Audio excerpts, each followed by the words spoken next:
Hai, halo Velka. Terima kasih kamu sudah mengklik dan menonton video ini.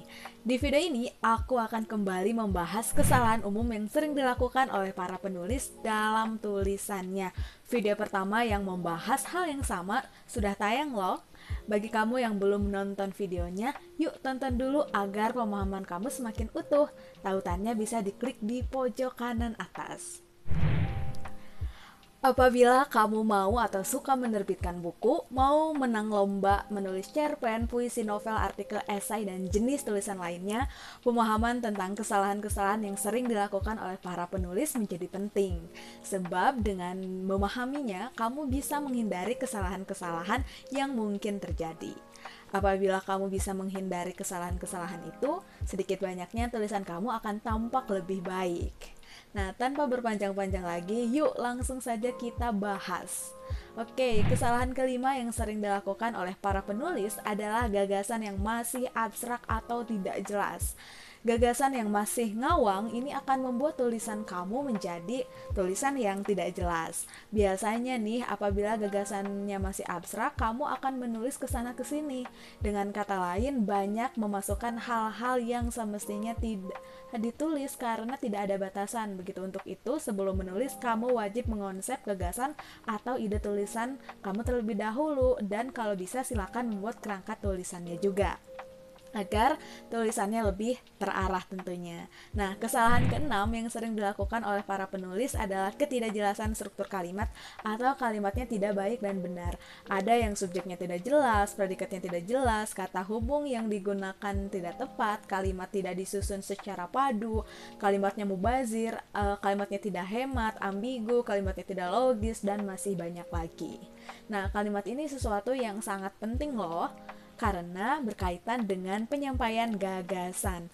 Kalau kalimatnya tidak jelas, pembaca juga akan bingung. Untuk itu, kamu harus perhatikan baik-baik. Nah, oh iya, penjelasan tentang struktur kalimat bahasa Indonesia pernah Elka bahas.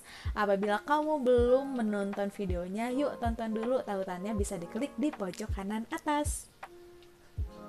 Nah, kesalahan ketujuh nih yang sering dilakukan oleh para penulis adalah kekeliruan penggunaan kata depan di kepada dan kepada. Banyak penulis yang masih keliru dan tertukar ketika menggunakan kata depan di kepada dan kepada. Di tertukar dengan pada selain tertukar dengan di juga kerap kali tertukar dengan kepada.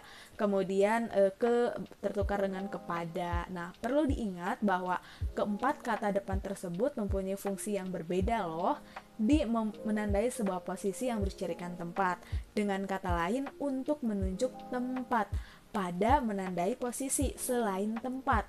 Misalnya untuk menandai posisi orang, konsep, atau waktu. Pokoknya selain tempat deh. Ke menandai tujuan atau arah yang bercirikan tempat, sedangkan kepada menandai tujuan atau arah selain tempat, misalnya merujuk kepada manusia, orang, begitu ya.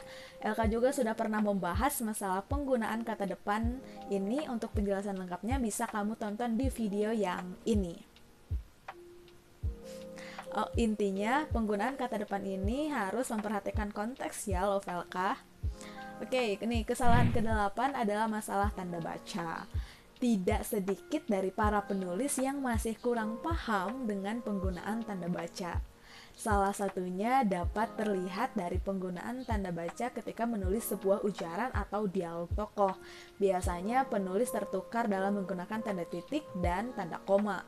Malah tidak sedikit penulis yang tidak menggunakan tanda baca sama sekali. Contoh sederhananya, aku sedang bersedih, ucap Nadira. Dalam kalimat tersebut ada kekurangan tanda baca. Setelah kata bersedih, jangan langsung menggunakan tanda petik 2, tetapi harus menggunakan tanda koma terlebih dahulu. Perbaikannya menjadi aku sedang bersedih, bukan titik 2, tanda petik 2. Nah, pembahasan lebih lanjut mengenai dialog ini akan coba Elka rancang di video yang lain, jadi tunggu saja ya. Oke nih, kemudian kesalahan yang kesembilan adalah penulisan kata imbuhan. Penulisan kata imbuhan menjadi kesalahan yang banyak sekali dilakukan oleh para penulis. Contoh sederhananya, memesona ditulis mempesona, memengaruhi ditulis mempengaruhi, dan masih banyak lagi sebenarnya. Nah, agar kesalahan ini tidak terulang, kamu harus memahami proses pembentukan kata. Paling tidak, kamu jangan malas deh buka KBBI begitu, sebab di sana sudah disajikan bentuk-bentuk kata berimbuhan yang tepat itu seperti apa. Nah, oke, ini kesalahan ke-10 adalah masalah pemiringan kata. Tidak sedikit penulis yang juga keliru dalam hal pemiringan kata. Pada dasarnya, kata berbahasa asing dan bahasa daerah yang bukan nama diri itu di penulisannya dimiringkan. Contoh nama diri adalah nama orang, nama perusahaan, organisasi, aplikasi, dan sebagainya. Ingat ya, selain nama diri, kata dalam bahasa asing dan daerah harus dimiringkan. Kesalahan selanjutnya adalah penulisan kata sapaan. Kata sapaan digunakan untuk menyapa orang. Ingat ya, menyapa. Misalnya Anda, saudara, tuan, ibu, bapak, kakak, adik, kakek, nenek, dan sebagainya. Penulisan kata sapaan ini harus diawali dengan huruf kapital.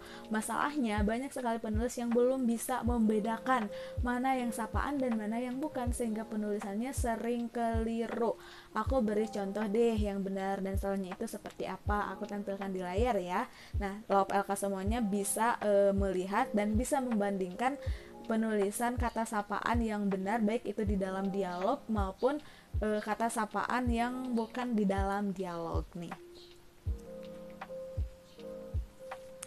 Oke, nah Love LK itu dia merupakan pamungkas ya dari pembahasan mengenai kesalahan-kesalahan yang sering dilakukan oleh para penulis di dalam tulisannya.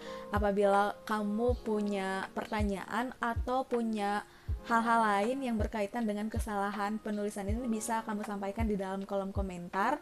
Jangan ragu dan jangan sungkan, kita saling berbagi satu sama lain. Oke, untuk video ini dicukupkan sekian. Terima kasih kamu sudah menonton video ini. Jangan lupa untuk membagikan video ini seluas-luasnya. Subscribe juga channel YouTube Penerbit Raditya Karya agar LK lebih semangat lagi menghasilkan konten-konten terbaik untuk Love LK semuanya.